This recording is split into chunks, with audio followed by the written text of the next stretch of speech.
mind is a tremendous gift where it remembers vividly every experience and every information that comes our way.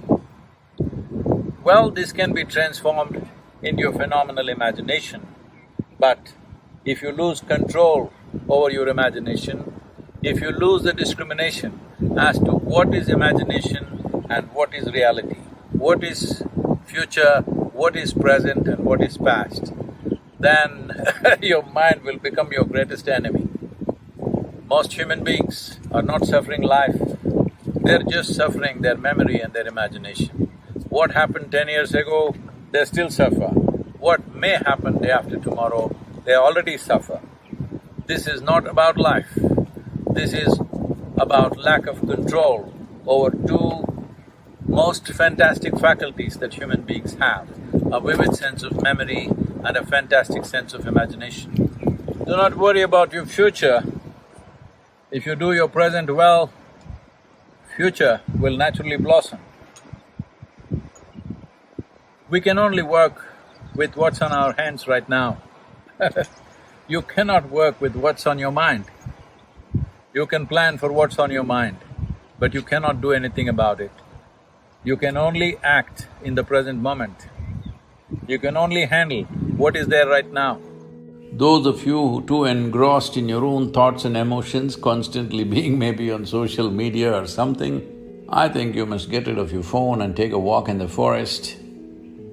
If it's not possible every day, at least 1 or 2 days in a month, you might get lost somewhere. Just be in nature, all by yourself, walk, sit, observe. If you pay enough attention, you will see, you will be so enchantingly enamored by every little thing in the existence because the way a single ant is made is too much for you and your intelligence to grasp exactly how this is made. Those who have not peeled their eyes to the creation get too enamored with their own mental creations, which is their thought, the juicy part being emotion. When your thought and your emotion becomes more important than the Creator's creation, that means you have become a perceptual tragedy. You have not realized the nature of life at all. We know many things, we can do many things, but we do not know anything in its entirety. So this is the nature of the existence. If you pay attention to it, naturally your own thought and emotion will sink to the background.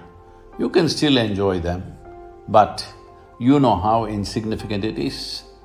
So it's very important that if you want to experience the multifarious dimensions of life, you have to be non-serious.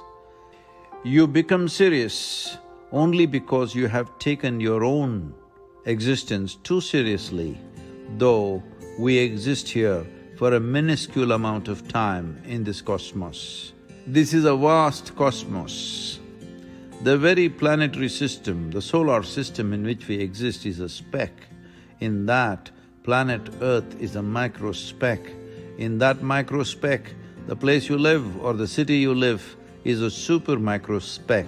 In that, you have become a big man or woman, and that's the reason why you're so serious about life. It's a brief amount of time that you have as life. In this, if you take yourself too seriously, you are one big joke. The secret of life is to see everything with a non-serious eye, but to be absolutely involved like a sport. So be a sport for life. If you want to be a sport for life, you have to be able to see that your existence is of consequence for the times in which we live, but not of eternal consequence unless you touch the eternal dimension of who you really are. It's such a brief life, only in doing what you truly care for will your life become worthwhile. If genuine involvement has to come in your life, for you to give yourself absolutely, you must be doing something that truly matters to you. It's important that you find that. When I say it's important to find that, you don't have to spend half your life looking for what is my passion. No, you just have to dig into this ability of you making everything yours. When everything is yours, this whole world is yours, this cosmos is yours.